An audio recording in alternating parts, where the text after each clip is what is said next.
Pemirsa, jembatan sepanjang 12 meter yang menghubungkan antar desa di Kecamatan Setia, Kabupaten Aceh Barat Daya, mengalami kerusakan pada kepala jembatan akibat diterjang banjir beberapa waktu lalu.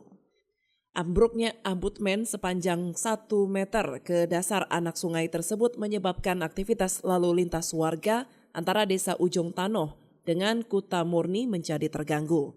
Pasalnya, jembatan yang biasanya dilalui kendaraan roda 4 namun kini hanya bisa dilintasi kendaraan roda 2 diakibatkan lantai badan jembatan sudah berlobang akibat ambruknya abutmen ke dasar sungai.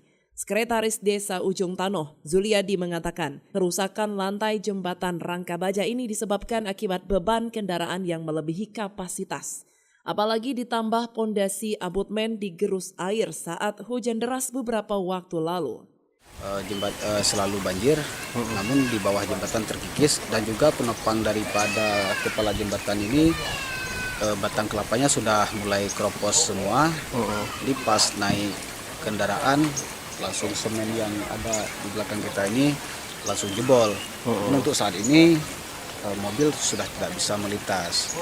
Dan juga harapan daripada masyarakat kepada instansi terkait supaya jembatan ini semoga cepat ditanggulangi. Kalau memang bisa segera dipermanenkan jembatan. Nah, ini merupakan jembatan penghubung antar desa. Sementara saat ini kondisi jembatan dinilai sudah tidak kuat lagi lantaran penopang jembatan dari pohon kelapa sudah mulai keropos akibat terkikis air sungai.